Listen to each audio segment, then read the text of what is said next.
The millionaire's autistic son had a meltdown in the restaurant until a waitress did the unthinkable. The entire place went silent, stares turned into judgment, and the father sank into shame. But in the middle of the chaos, a waitress ignored appearances and did what no one else dared to do. With a simple, silent gesture, she turned humiliation into compassion, revealing how deeply society still fails those who are different. The Parkside Table was the most prestigious restaurant on the Upper West Side of New York City. On Saturday night, the space glowed with its soft lighting, designed to highlight the details of the contemporary decor that blended elements of the Hudson Valley with signature designer pieces.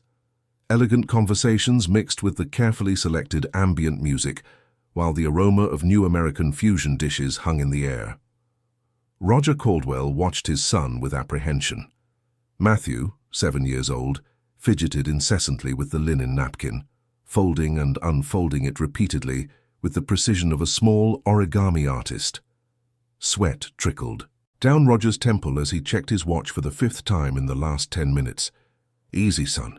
Aunt Rachel should be here any minute," he whispered, trying to keep his voice steady. Rachel, his sister, had suggested this dinner to celebrate Roger's promotion to legal director at the firm where he worked. It was an achievement he had been pursuing for years, ever since he became a single father after his wife left, unable to cope with the challenges of Matthew's diagnosis. The boy gently rocked his body back and forth, his eyes a deep brown like his father's, watched with fascination as the crystals of the chandelier reflected small rainbows on the nearby wall. For now, everything was under control. In another part of the dining room, Deborah Evans was discreetly arranging the silverware on a newly set table. At 32, she had only been working at the Parkside Table for 3 months, but her efficiency and attention to detail had already been noticed by the owner, Maurice Gordon, a renowned chef who had turned the place into a culinary landmark in the city. "Deborah, table 17, please," requested Paul, the maitre d', pointing to where Roger and Matthew were waiting. As she approached, Deborah noticed something familiar in the boy's posture. The repetitive movements, the gaze focused on specific details, the way he kept his hands constantly busy with the napkin. Before working at the restaurant, Deborah had been an assistant educator at an inclusive school for 5 years, specializing in neurodivergent children. She recognized those signs. "Good evening. Welcome to the Parkside Table. May I bring you something to drink while you wait?" she asked in a calm, measured tone. "A grape juice for him, no ice, and a bourbon for me, please," Roger replied, still checking messages on his phone. "My sister is running late." Deborah noticed that Matthew had stopped his movements and was watching her intently. She gave him a gentle, understated smile and saw that he continued to fold the napkin, now with slower movements. "I like your origami," Deborah commented, addressing Matthew directly but without forcing eye contact. "Would you like me to bring more napkins so you can continue your art?" Matthew didn't answer verbally, but a small smile appeared at the corner of his lips. Roger looked at the waitress in surprise. Usually people addressed him, completely ignoring his son, or worse, giving him strange looks. As Deborah walked away to get the drinks, the dining room began to get busier. A noisy group arrived, taking the table next to them. They were executives celebrating some successful deal with loud laughter and back-patting. Immediately, Matthew tensed up. His fingers gripped the napkin tightly, and his breathing became faster. Roger recognized the signs. Sensory overload was beginning. He leaned in, speaking softly. "Matthew, how about we count to 10 together? 1, 2... But it was too late. One of the executives knocked over a wine glass, which shattered on the floor.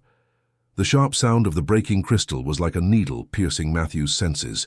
His scream cut through the sophisticated atmosphere like a sharp blade. It wasn't a cry of a tantrum or a fit. It was a sound of deep pain, of someone being attacked from all sides by stimuli their brain couldn't process. The entire dining room froze. Conversations stopped. Silverware hung suspended in the air. All eyes turned to the table where Matthew was now rocking vigorously, covering his ears and making repetitive sounds, trying to block out the outside world. Roger felt the weight of dozens of stares. He clearly heard a woman whisper, "Some people don't know how to raise children," and an older man grumble something about kids in fine dining restaurants. Sweat now flowed freely down his face as he tried to calm his son, feeling himself sinking into an abyss of shame and helplessness. Paul, the maitre d', approached with a tense expression. "Sir, perhaps it would be best—" Before he could finish the sentence suggesting they leave, Deborah appeared with a tray. On it, besides the requested drinks, were a small object that looked like a fidget spinner, a cold compress, and a pair of headphones. "Excuse me," she said firmly to the maitre d', placing herself between him and the table. Then, without asking for permission, she knelt near Matthew, keeping a respectful distance. "Hi, Matthew. It's very loud in here, isn't it? I brought something that might help," she said in a low, melodic voice, placing the items on the table without touching him or invading his space. "These headphones can turn down the noise, and this cloth is nice and cool to hold." Roger watched, astonished. The waitress knew his son's name even though he couldn't remember mentioning it. And even more surprisingly, she seemed to know exactly what to do. Matthew, between sobs, peeked through his fingers, his eyes, welling with tears, fixed on the colorful spinner that was gently spinning on the table. Slowly, his breathing began to regulate. Hesitantly, he picked up the spinner and made it spin, watching the hypnotic movement. "We have a quieter table in a more private corner, if you'd prefer," Deborah continued, now addressing Roger. "It's near the window with a view of the illuminated garden. There's less noise and the light is softer." Roger felt a lump in his throat. It had been years since he had experienced such a genuine gesture of understanding regarding his son's condition. Usually, reactions ranged from poorly disguised pity to overt irritation. "Thank you," he managed to say, as Matthew was already trying on the headphones, his expression gradually relaxing. Across the room, Maurice watched the scene with a frown. The chef owner was known for his obsession with perfection and the controlled environment of his restaurant. Any disturbance was seen as a threat to the refined experience he promised his customers.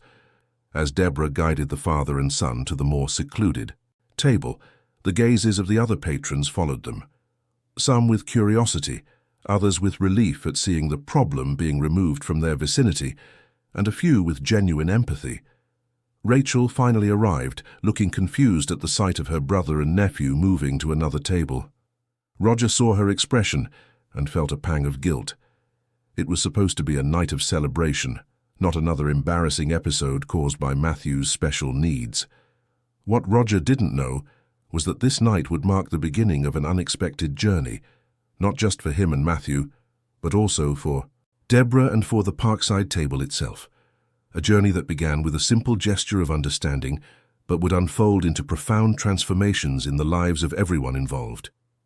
As they settled at the new table, Deborah exchanged a look with Roger, a look of someone who understands without judging. For a brief moment he felt something he had forgotten, the feeling of not being alone. The table in the quieter corner of the restaurant was like a small island of peace. The soft lighting and the view of the garden with its illuminated hydrangeas and birch trees created an almost magical atmosphere. Matthew, still wearing the headphones, watched the lights among the plants with fascination while spinning the spinner between his fingers. His breathing had returned to normal, and his body no longer showed the previous tension. Rachel, a 42-year-old marketing executive, observed her nephew with a mixture of relief and curiosity. "How did you know how to handle him?" she asked Deborah, who was discreetly arranging the table. "I worked for 5 years at the Sunflower Institute, a school for neurodivergent children," Deborah replied. "I learned that what looks like a tantrum or bad behavior is usually a way of communicating sensory discomfort." Roger felt a tightness in his chest. The Sunflower Institute was the same one Matthew currently attended. How many times had he received similar guidance from the team of therapists, yet still felt lost in public situations like this one?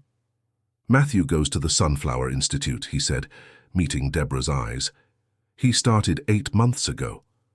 Deborah smiled with genuine surprise. "What a coincidence. I left there almost a year ago when I decided to change careers. I love children, but I needed a change of scenery," she explained, arranging the meticulously aligned silverware. "Is Renata, the occupational therapist, still there? She's amazing with sensory integration techniques." Yes, she's the one who has helped Matthew the most with his tactile issues, Roger confirmed, feeling a strange sense of familiarity, as if meeting an old friend. You left to work in a restaurant? Actually, I'm studying culinary arts. I work here to pay for college and get hands-on experience, Deborah explained. But it seems some skills from the Sunflower Institute are still useful. At that moment, Maurice, the chef and owner, approached the table. His stern face didn't hide his discomfort with the earlier situation. Is everything all right over here? He asked, addressing Roger directly but with his eyes assessing Matthew. Yes, much better. I appreciate your understanding, Roger replied, tensing up again. Deborah sensed the shift in the atmosphere and intervened naturally. Chef, Mr. Caldwell was telling me he's the legal director at Nexus Investments. They're celebrating his promotion tonight. Maurice's eyes widened slightly. Nexus was one of the largest investment firms in the country, and having a legal director as a client was prestigious, even for the Parkside table. My congratulations, Mr. Caldwell, he said, with a now more genuine smile. It's an honor to have you for this celebration. Please, the tasting menu will be on the house. Roger tried to politely decline, but Maurice insisted. Before walking away, the chef shot a meaningful look at Deborah, a mix of approval and warning. She got the message. Resolve the situation, but don't create any more problems. When they were alone again, Rachel sighed. You always have this effect on people, Roger. They just need to know who you are, and the red carpet rolls out. Roger shook his head, uncomfortable. I'd rather be treated well for who I am, not for the position I hold. Like how Matthew is treated, Rachel asked, looking at her nephew who was now drawing geometric patterns on his napkin. With no status to protect him? A heavy silence fell over the table. Deborah, who was moving away to get the menus, stopped when she heard that direct question. Roger looked at his son, then at his sister, and something inside him seemed to break. It's exhausting, Rachel, he confessed in a low voice. Every outing is a minefield. Every disapproving look, every whisper, every unsolicited piece of advice on how to better discipline my son. People see. One moment, I live every day trying to build bridges to his world, while the world refuses to build even a single footbridge in our direction. Rachel reached her hand across the table, touching her brother's. You're not alone, Rog. You never have been. Matthew, as if sensing his father's emotion, looked up from his drawing and watched him intently. Then, to everyone's surprise, he held out his favorite spinner to Roger. Daddy's sad, he said in his voice, rarely used in public. Spinner helps. Roger's eyes welled up. That simple gesture of empathy from his son, so rare and precious, was worth more than all the promotions in the world. Deborah returned with the menus and a small surprise for Matthew, homemade modeling clay with a gentle vanilla scent. She explained that the restaurant's pastry chef made it for her own children. It has a pleasant texture and helps keep hands busy, she explained, placing the colorful container near the boy. Matthew examined the new item cautiously, running his fingers over the soft surface. After a few seconds, he began to model shapes that were precise and complex for his age. He loves textures, Roger commented, watching his son. Some days he only eats crunchy foods. Other days he'll only accept purees. Selective eating, Deborah agreed. May I suggest some adaptations to the menu for him? We have options that can be modified for different textures without altering the flavor. The dinner proceeded with a tranquility that Roger hadn't experienced in public settings for a very long time. Deborah returned periodically, not just to serve, but to check on Matthew's comfort, bringing small adjustments. A straw for his juice, vegetables cut into specific shapes, a less aromatic dish. From the kitchen, Maurice watched the interaction with growing interest. Initially, concerned about the impact on other customers, he now noticed how Deborah had turned a potentially disastrous situation into a positive experience, and more importantly, he realized that other customers were also watching, no longer with disapproval, but with respectful curiosity. Toward the end of the dinner, while Matthew was enjoying a specially prepared dessert with varied textures, a family at the next table called Deborah over. "Forgive me," the mother said in a low voice, "but I noticed how you attended to that little boy. My daughter is also sensitive to noises and textures. I can never bring her to restaurants. Do you think, would a similar accommodation be possible for her? Deborah hesitated, glancing instinctively at Morris, who was talking to other customers near the bar. She explained that the accommodations were improvised, not a restaurant policy. But if you call in advance, I can try to prepare something, she suggested, sharing her personal number. At the end of the night, when Roger asked for the check, he found only a note from Maurice reaffirming that the dinner had been complimentary, with wishes for their swift return. I'd like to thank you personally, Roger said to Deborah, as Rachel helped Matthew put on his coat. You made this night possible. I can't remember the last time we were able to have dinner out without an embarrassing episode. Deborah smiled, but there was a shadow of concern in her eyes. It was a pleasure to help, but I must confess I improvised a lot. The restaurant doesn't have protocols for situations like this. Maybe it should, Roger replied, handing her his card. If you need anything, especially if there's resistance from management because of what happened tonight, please call me. When the family left, Deborah stood still, looking at the card with the Nexus logo. In the kitchen, the chefs were already discussing the episode, some impressed by Deborah's skill, others worried about the precedent being set. Maurice called Deborah for a private conversation in his office. His face was an indecipherable mask as he closed the door behind them. What exactly happened out there tonight? He asked, crossing his arms. Deborah took a deep breath, gathering her courage. This job was her main source of income for her studies, but there were principles she wouldn't compromise. Inclusion happened, chef, and if I may be so bold, I believe it was good for everyone involved. What Deborah didn't imagine was that this conversation would be just the beginning of a much larger transformation, not only for the Parkside table, but for herself and for dozens of families who, like Rogers, desperately needed spaces that would welcome them without judgment. Maurice stared at her for long seconds, as if evaluating not just her words, but her potential. Then, to Deborah's surprise, a slow smile appeared on his usually stern face. Interesting, he murmured. Very interesting. 3 weeks had passed since the night Matthew and Roger visited the Parkside table. For Deborah, that experience had rekindled something she thought was dormant, her calling to build bridges of access where only walls of misunderstanding had existed. That Saturday morning, Deborah arrived at the restaurant early. The team meeting called by Maurice would start in half an hour, and she wanted to review her notes. Since the incident, as some staff members called it, she had been discreetly researching inclusive restaurants in other parts of the world, gathering examples of simple adaptations that could be implemented without compromising the establishment's sophistication. Paul, the maitre d', was the first to arrive after her. His face carried the typical weariness of someone who had worked late the night before. "Morning, Deborah," he greeted, pouring himself some coffee. "Ready for the battle?" "Battle?" she asked, raising her eyebrows.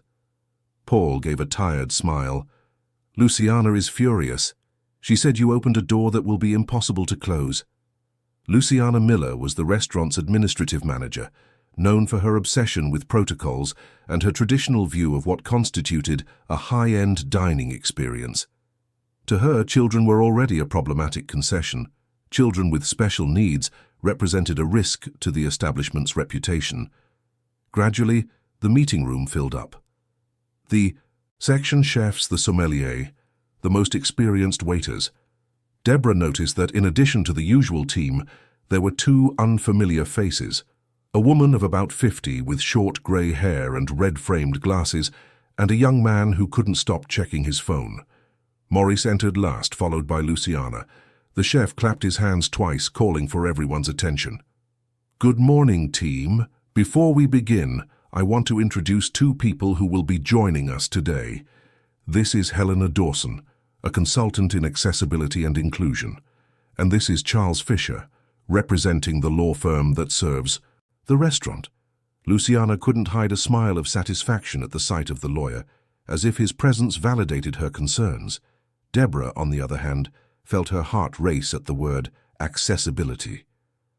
"As you all know, 3 weeks ago we had a special event," Maurice continued, choosing his words carefully.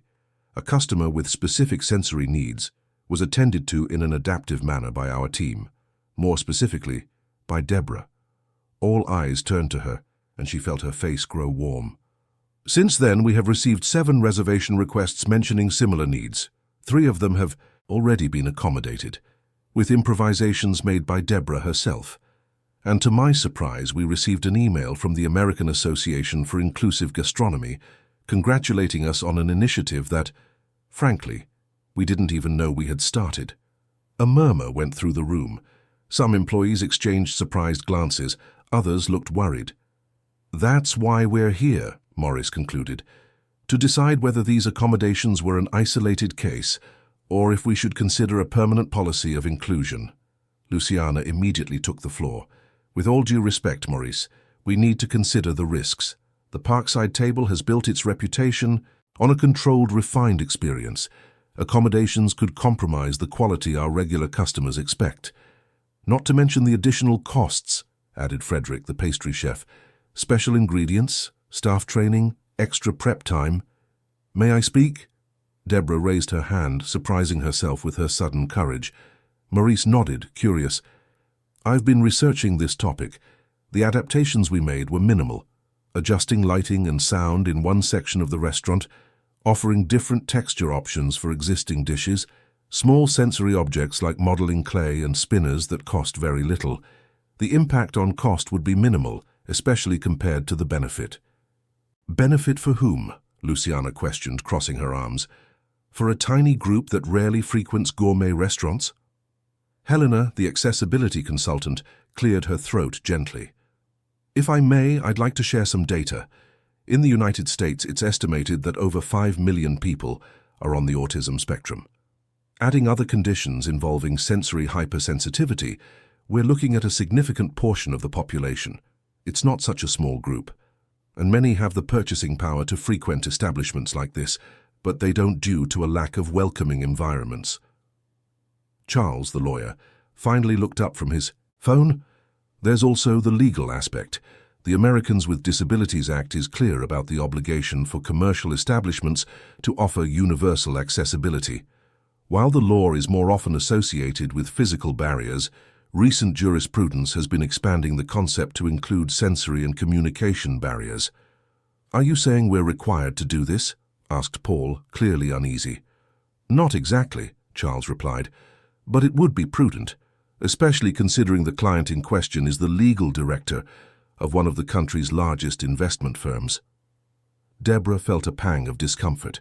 She didn't want inclusion to be motivated by fear of a lawsuit or the client's status.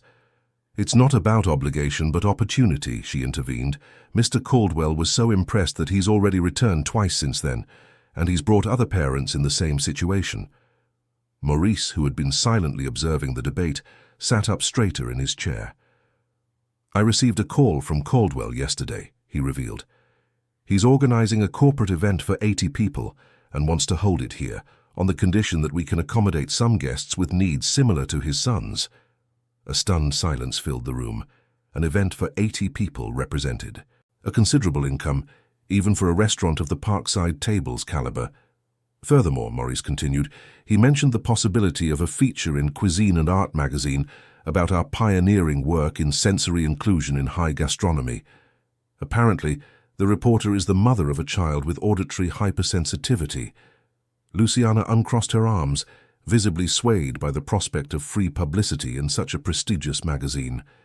Helena took the opportunity to distribute some printed sheets.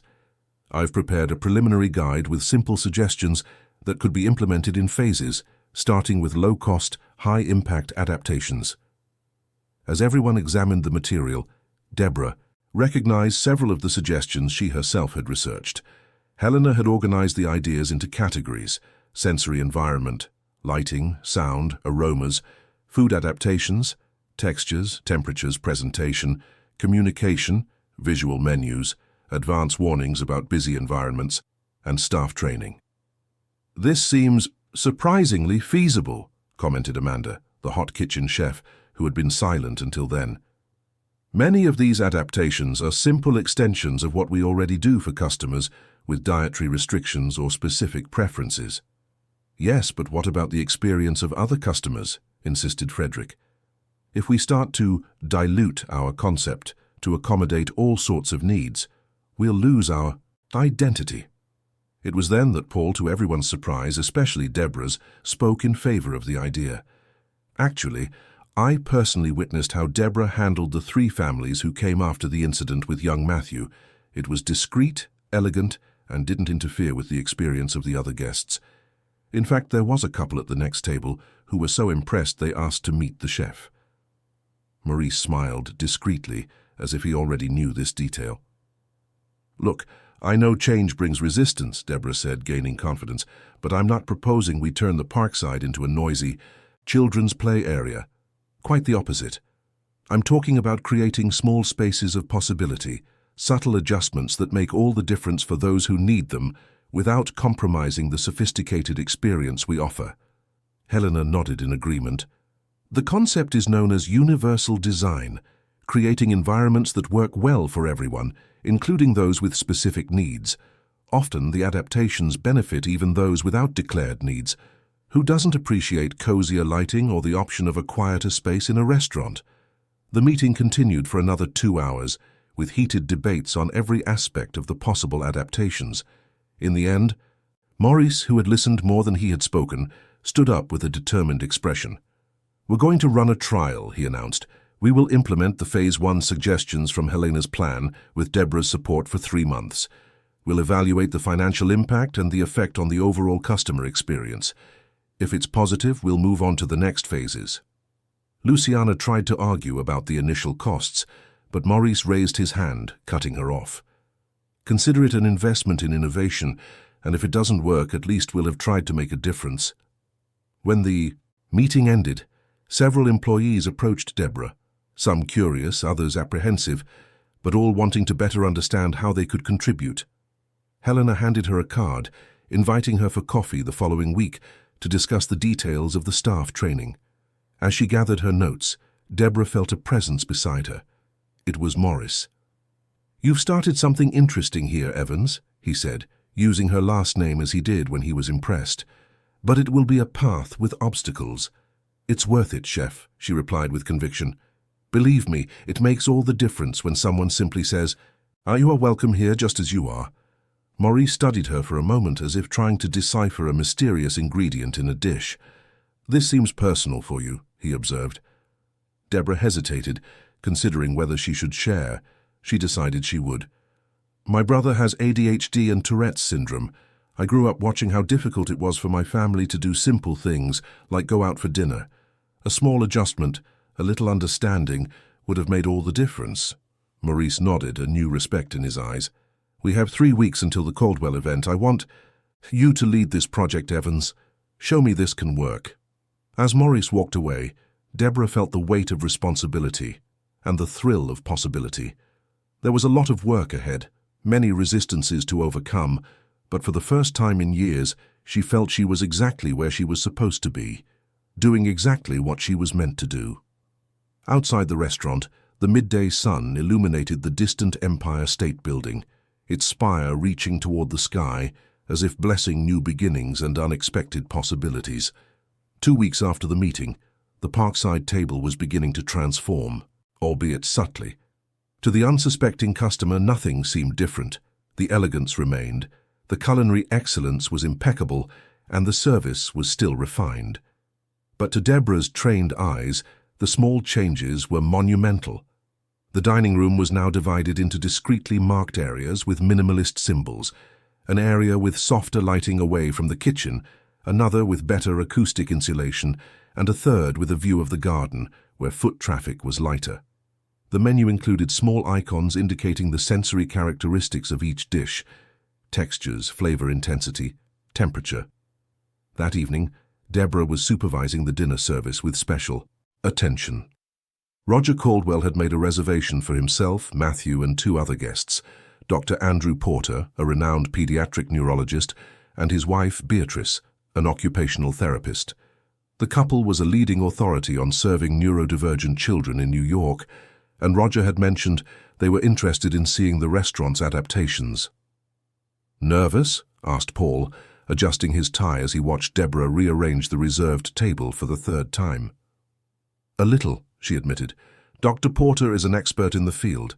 If he approves of what we're doing, it will be a seal of quality," completed Paul, who had surprisingly become one of the initiative's biggest supporters.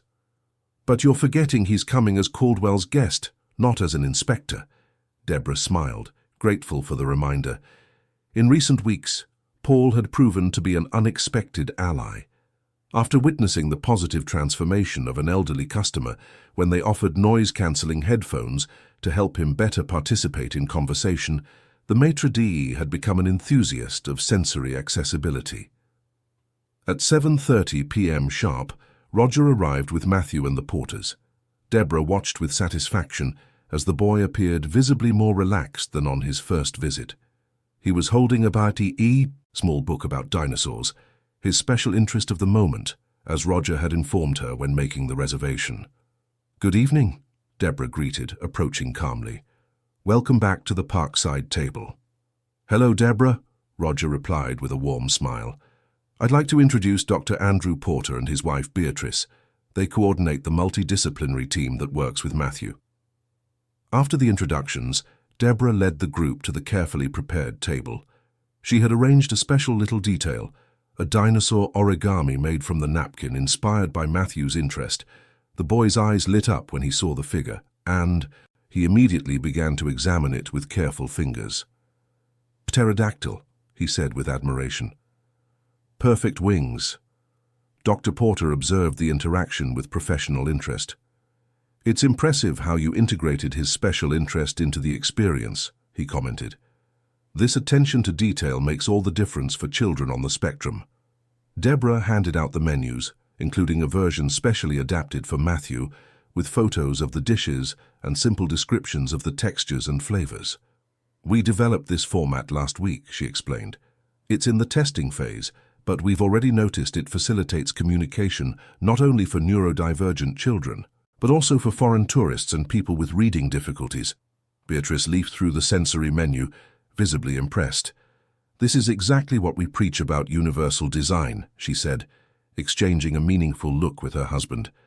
"Adaptations that benefit diverse profiles, not just those with declared specific needs." As she explained the menu options, Deborah noticed that 2 more families with children had entered the restaurant. One had a girl of about 10, wearing colorful headphones, a common indicator of auditory sensitivity. The other brought a teenage boy who moved a bit stiffly, a characteristic common in some neurodivergent conditions. "It seems we're not the only ones to discover this place," Roger commented, following Deborah's gaze. "How has the reception been to the changes?"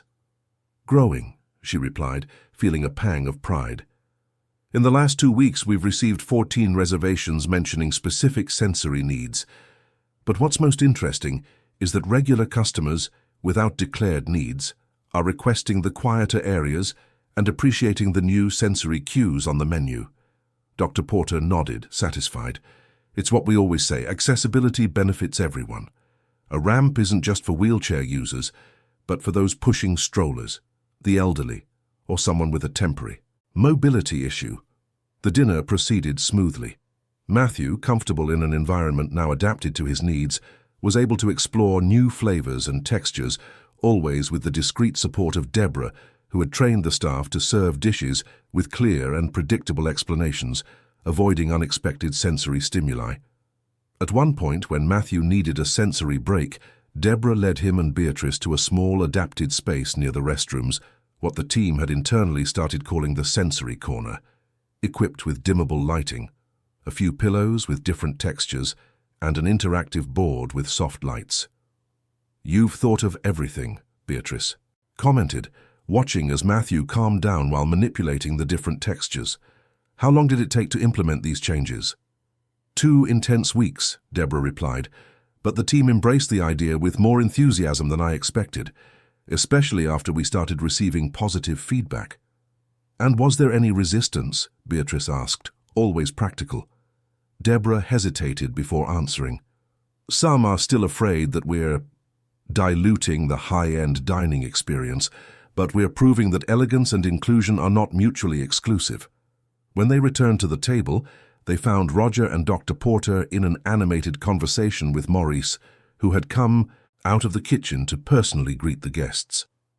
"And we're considering expanding the concept to our new establishment in Midtown," the chef was saying with an enthusiasm Deborah had rarely witnessed. "A space designed from the ground up to be sensorially inclusive without sacrificing the sophisticated dining experience." Dr. Porter seemed genuinely impressed. That would be a first in the country. There are very few similar initiatives even internationally, and they are usually spaces specifically for neurodivergent audiences, not gourmet restaurants that adapt to welcome them. "The idea came after our experience here," Maurice explained, casting a look of acknowledgement at Deborah. "We realize there's an untapped market, families with high purchasing power who rarely frequent fine dining restaurants due to a lack of proper accommodation." Roger agreed emphatically. "You can't imagine how many parents reached out to me after I mentioned this place in support networks. People who can afford the experience but haven't set foot in a restaurant like this for years for fear of judgment or lack of understanding." As the conversation continued, Deborah discreetly observed the dining room. The Parkside table was full, as usual for a Friday, but there was something different about the atmosphere. The diversity of the clientele was more evident. Besides the traditional crowd of executives and couples, there were families, elderly people, and those with visible or invisible needs, all equally enjoying the space. The restaurant felt more alive, more human. Luciana, who was supervising the dining room, approached Deborah.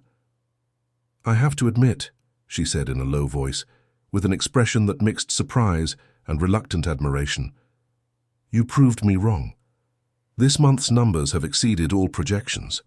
Before Deborah could reply, Matthew, who had been absorbed in his dinosaur drawings, looked up and pointed to the restaurant entrance. "Julia!" he exclaimed with rare joy, recognizing a classmate who had just arrived with her parents. The girl, a child with curly hair and bright eyes, smiled when she saw him and waved. Her parents, visibly surprised and relieved to find a familiar face, visibly relaxed. "Can we invite them to our table?" Matthew asked Roger, showing a social initiative uncommon for him. Roger looked at Deborah, unsure of the possibility. "I don't know if there's enough room." "I can arrange an adjacent table," Deborah offered promptly. "That way the children can interact, but each family maintains their own space." The improvised solution worked perfectly. Soon the two families were chatting animatedly, while Matthew and Julia shared their passions for dinosaurs and astronomy, respectively. Dr. Porter watched the interaction with professional interest, commenting discreetly to Beatrice about the naturalness of socialization in a suitable environment. Later, when the desserts were served, Maurice reappeared accompanied by an elegant woman whom Deborah recognized as Renee Michaels, the editor-in-chief of Cuisine and Art magazine, mentioned in the meeting weeks before. "This is the mind behind the adaptations," Maurice introduced, gesturing respectfully toward Deborah. "She started as a waitress a few months ago, and now she's our sensory accessibility consultant, in addition to being a culinary student." Renee extended her hand with a warm smile. "What you've built here is impressive. As the mother of a girl with auditory hypersensitivity, I can tell you I haven't felt this comfortable in a restaurant of this caliber in years." "It was a team effort," Deborah replied, feeling her face flush. "And we're still learning and adjusting." "That's exactly what I want to write about," Renee said. "Not just the adaptations themselves, but the mindset that allows for transformation, the willingness to learn, adjust, and evolve." When everyone finally said their goodbyes, it was past midnight. The restaurant was nearly empty, except for a few staff members setting up for the next day.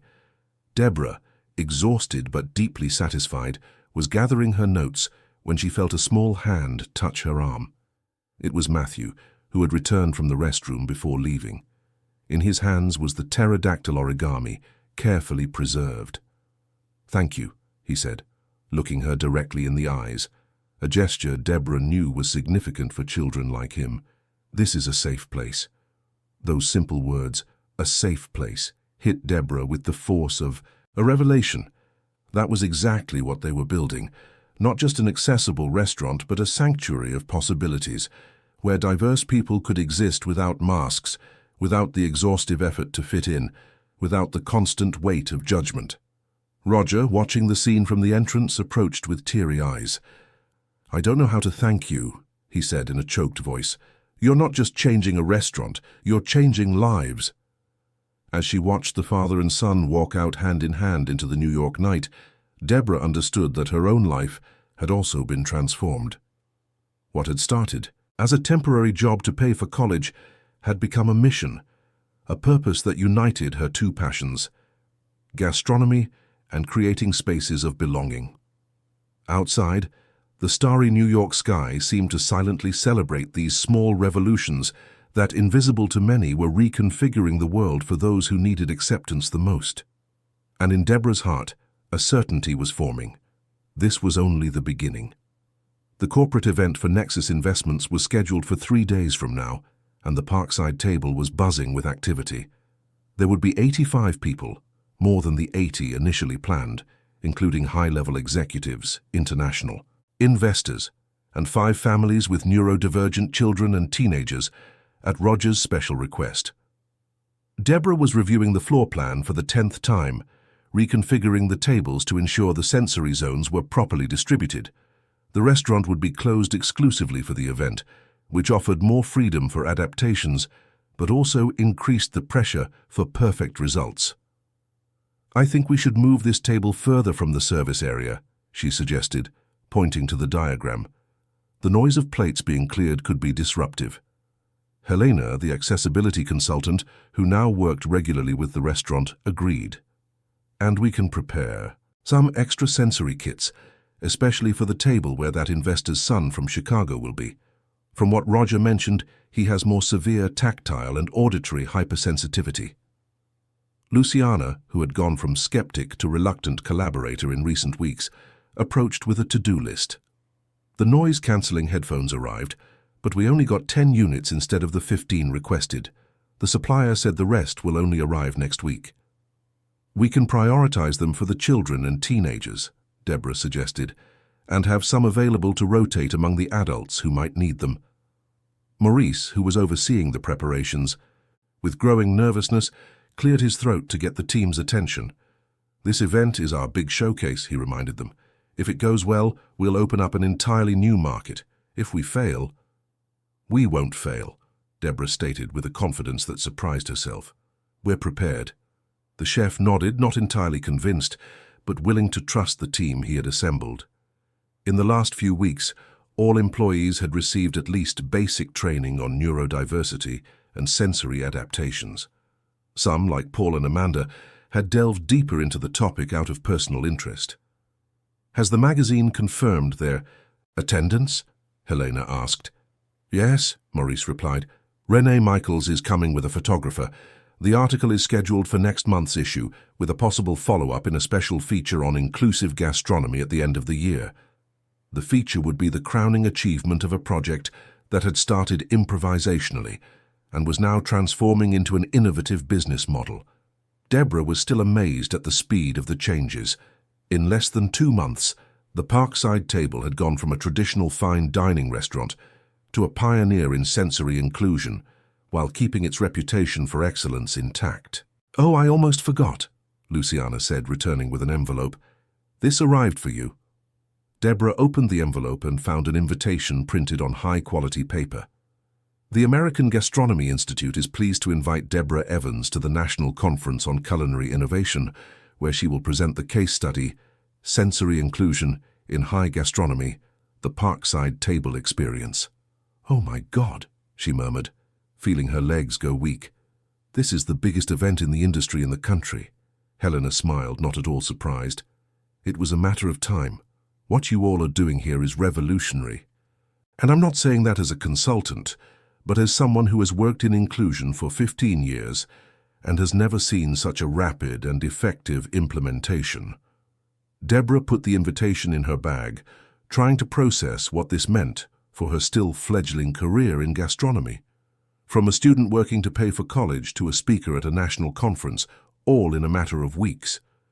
The 3 days leading up to the event passed in a blur of preparations, rehearsals, and last-minute adjustments.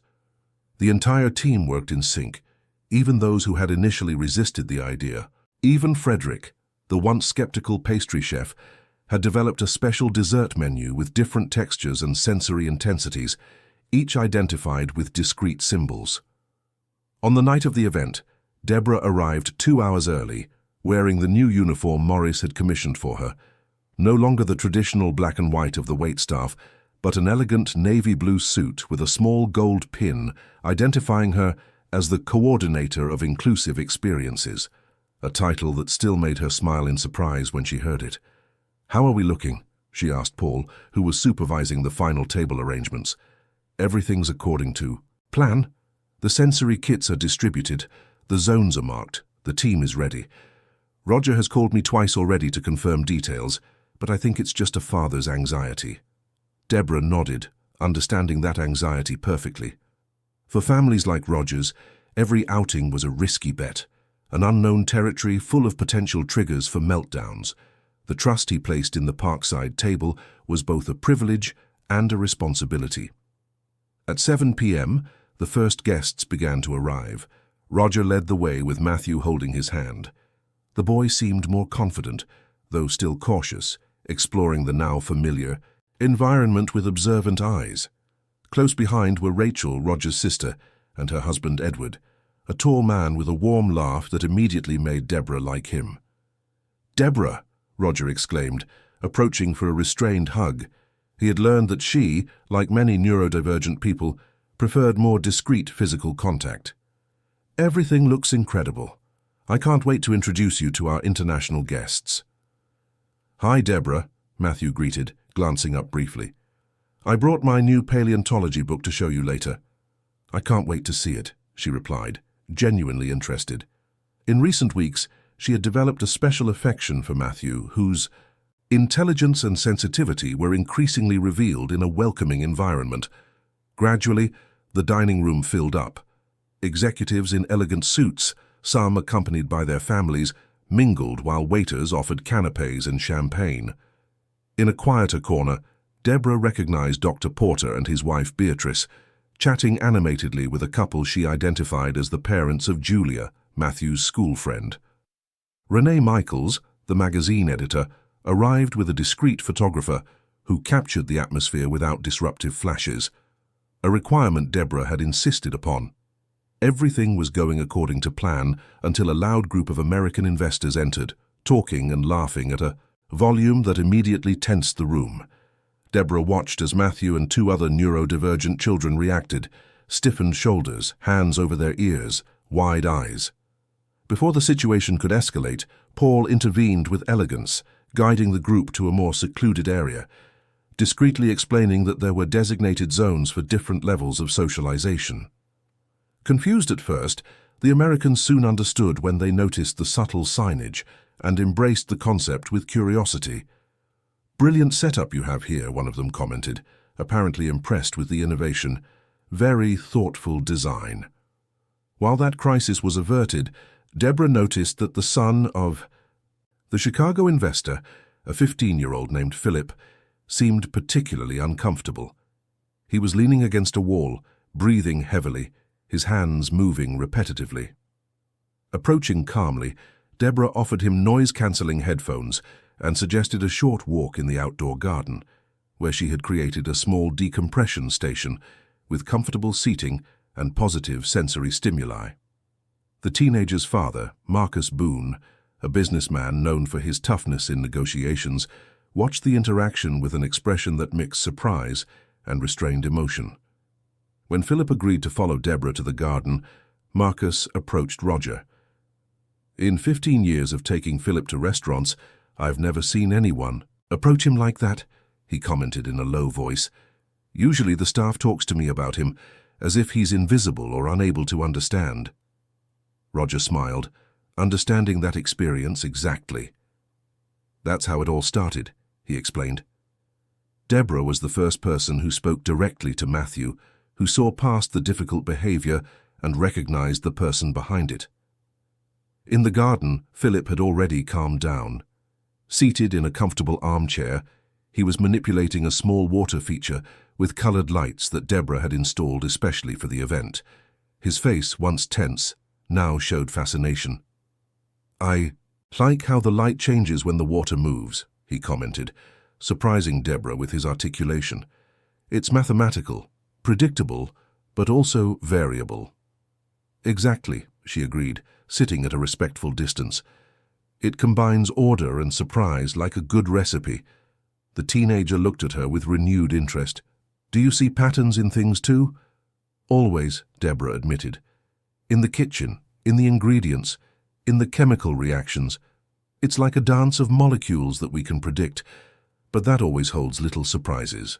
They talked for a few minutes about patterns, mathematics, molecular gastronomy, and other topics that clearly fascinated Philip. When they finally returned to the dining room, Marcus was watching from a distance with an expression Deborah couldn't quite decipher. Dinner was served at a carefully planned pace, with sufficient intervals between courses to avoid sensory overload. Each dish came with a detailed description not only of the ingredients but also of the textures and intensities, allowing everyone to make informed choices. In the center of the room, Maurice proudly presented his main creation, a dish he called Sensory Harmony, a composition that offered 5 different gustatory and tactile experiences, which could be combined or tried separately, accommodating different sensory preferences without compromising culinary sophistication. "This is the future of gastronomy," he declared, with a genuine enthusiasm that contrasted with his usual reserve. "Not just inclusive, but personalized, respecting human neurodiversity as part of the rich tapestry of experiences that makes our art meaningful." Renee Michaels was taking notes furiously, clearly impressed by the transformation of the traditionalist chef into a passionate advocate for inclusive gastronomy. When dessert was served, Frederick's special creation, which included different temperatures, textures, and sweetness intensities in a single concept, Roger stood up to make a brief speech. "When I planned this event, I envisioned a business evening where for once I could include my son without embarrassment," he began. "What I didn't expect was for this experience to become something much larger, a demonstration of how genuine inclusion not only allows people like Matthew to participate in the world, but enriches the experience for all of us." Gazes turned to the boy, who for the first time at an event of this scale was relaxed enough to fully enjoy the experience, talking animatedly with Julia and Philip about dinosaurs and mathematical patterns in nature. "What Deborah and the team at the Parkside table have created here is not just an adapted restaurant," Roger continued. "It's a model for how our spaces, all of them from offices to schools, from malls to theaters, can be reinvented to welcome human diversity in its fullness." The applause was restrained, respecting the auditory sensitivities present, but no less enthusiastic for it. Roger raised his glass in a silent toast toward Deborah, who felt her eyes well up. Maurice approached, gently placing a hand on her shoulder. "You transformed my restaurant, Evans," he said in a low voice, "and more importantly, you transformed my vision of what gastronomy can and should be." At the end of the night, as the last guests were saying their goodbyes, Marcus Boone, the investor from Chicago, approached Deborah with a solemn expression. "My son spent the entire evening at a social event without a single meltdown," he said, his voice slightly choked. "That has never happened before." "Never?" Deborah smiled, understanding the weight of that statement. "I'm glad it worked out for him. Philip is a brilliant young man." "He is," Marcus agreed, "and I want more people to have the chance to discover that. I want to finance the expansion of this concept." Deborah blinked, confused. "Expansion?" "Inclusive restaurants in Chicago, Miami, Los Angeles, a chain that sets a new standard for American gastronomy," he explained, "with you and Maurice at the helm, if you accept the challenge." Before she could answer, Deborah felt a small hand take hers. It was Matthew, his eyes shining with excitement. "Deborah, Philip showed me how to make fractal equations with origami. Can I show you tomorrow?" "Of course you can," she replied, smiling at the boy who, without knowing it, had sparked a revolution. Marcus watched the interaction with an understanding smile. "Think about my offer. But don't. Answer now. Tonight is for celebrating what you've already achieved." As the businessman walked away, Deborah stood motionless, trying to process the magnitude of what she had just heard. From a waitress improvising solutions for a child in crisis to the potential director of a national chain of inclusive restaurants, life had come full circle in just 2 months. Maurice approached again, now accompanied by Renee from the magazine, and Helena, the consultant. "I think we need to talk about the future, Evans," the chef said with a glint in his eye she had never seen before. "A future much bigger than we ever imagined." At that moment, looking out over the dining room that had been the stage for so many transformations, Deborah knew her life would never be the same. What had begun as a gesture of empathy was now unfolding into possibilities she could barely comprehend. And all because on an ordinary night, she had decided to see beyond appearances and recognize the humanity behind a crisis. 2 years had passed since that transformative night at the Parkside table. The Chicago sky displayed a gradient of orange and purple as Deborah finalized the last adjustments to the new sensory menu at Embrace Lincoln Park, the 3rd restaurant in the Embrace network, set to open the following week. At 34, Deborah Evans was no longer just a culinary student working as a waitress. Now, as the director of sensory experience and a minority partner in the Embrace network, she coordinated a team of consultants, nutritionists, chefs, and occupational therapists who were transforming American gastronomy one meal at a time. Her phone vibrated with a notification. It was Roger, sending photos from Matthew's 9th birthday party, celebrated at Embrace Upper West, as the original restaurant had been renamed. In the pictures, the boy was smiling broadly, surrounded by friends in front of a paleontology-themed cake, created especially by Frederick, who now led the entire pastry division for the network. "Matthew said to thank you for the perfect party, and he asks when you're coming to New York to show him your fossil collection," the message read.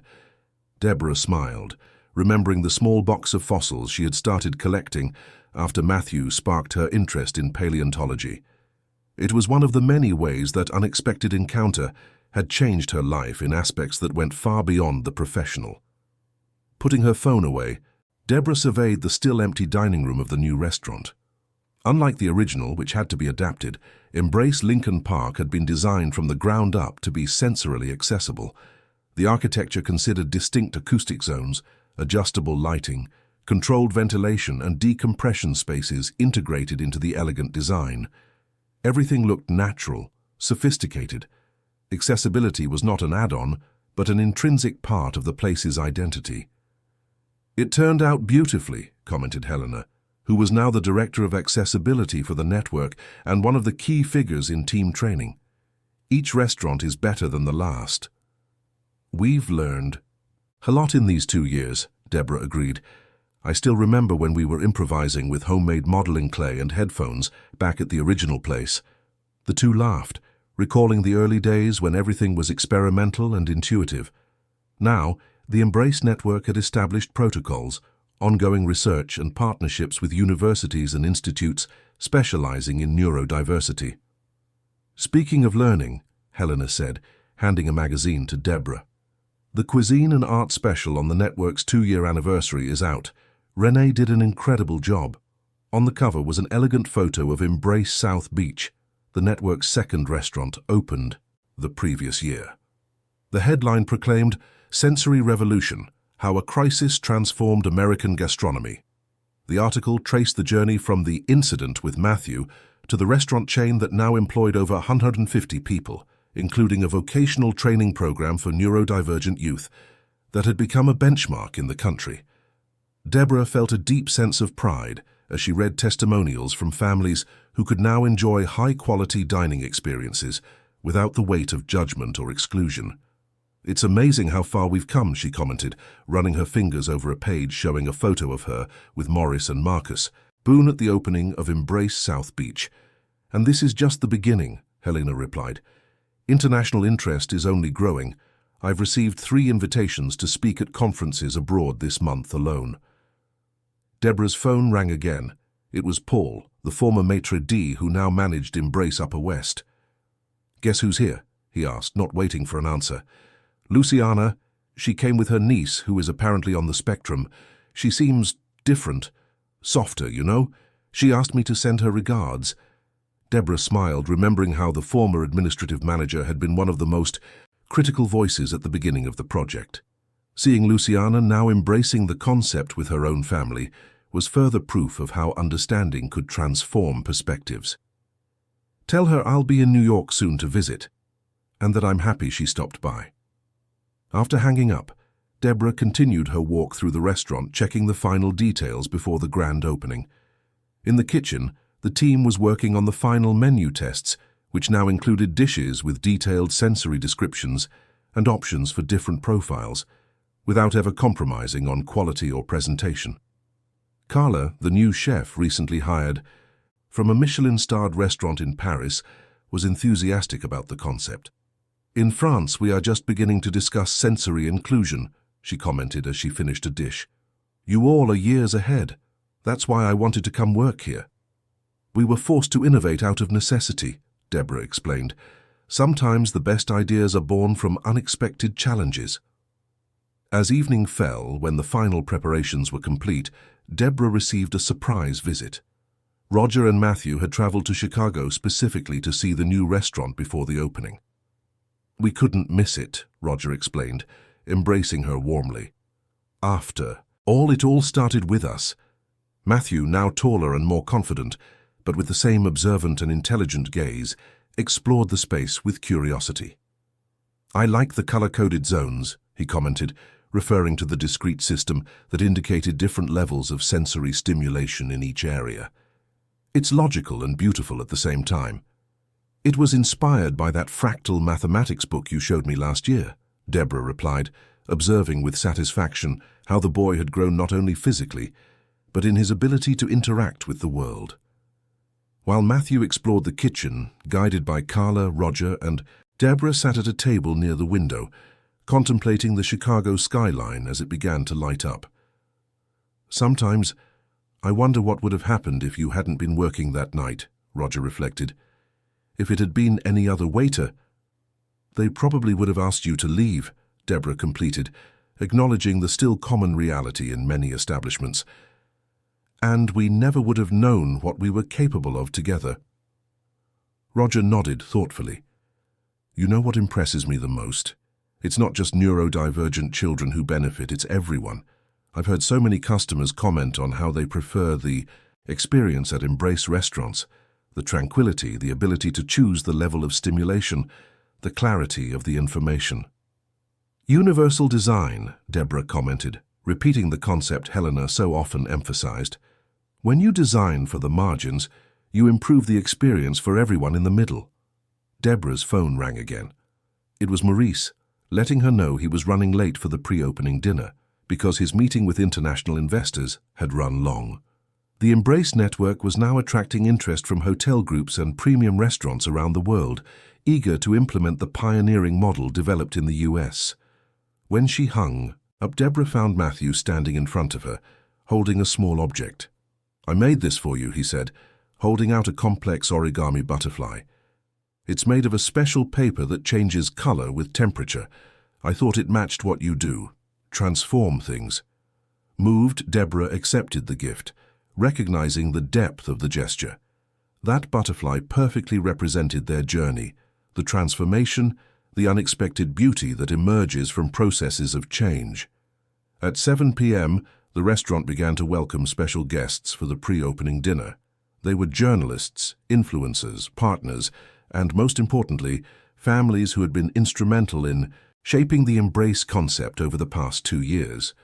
Among them, Deborah recognized Julia, Matthew's school friend, now a confident pre-teen, who immediately pulled her friend aside to show him her new portable telescope.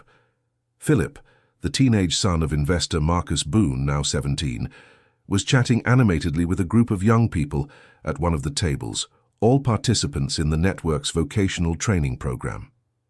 Dr. Porter and Beatrice arrived shortly after, now regular consultants for the educational program the Embrace Foundation had established to disseminate knowledge about sensory inclusion among gastronomy and hospitality professionals. "So proud of you," Beatrice said, hugging Deborah. "You're making history." When everyone was seated, Maurice finally arrived, accompanied by Marcus Boone and 2 Japanese businessmen. The chef, once so traditional and resistant to change, was now an enthusiast of inclusive innovation, giving talks around the world on how sensory accessibility had not only humanized his cuisine, but also made it more creative and relevant. "We have an announcement to make," he declared, once everyone had been served the first course. "The Embrace Network has just finalized a partnership with the Sensory Experience Group from Tokyo. We are taking our model to Asia, starting with Japan and Singapore." Discreet applause, as was the tradition in Embrace spaces, rippled through the room. Deborah felt a wave of dizziness, thinking about the scale the project was taking on. From a small gesture of empathy in a New York restaurant to an international chain of establishments transforming global gastronomy. "But tonight is not about expansion or business," Maurice continued, his gaze meeting Deborah's. "It's about celebrating the human connections that made all of this possible.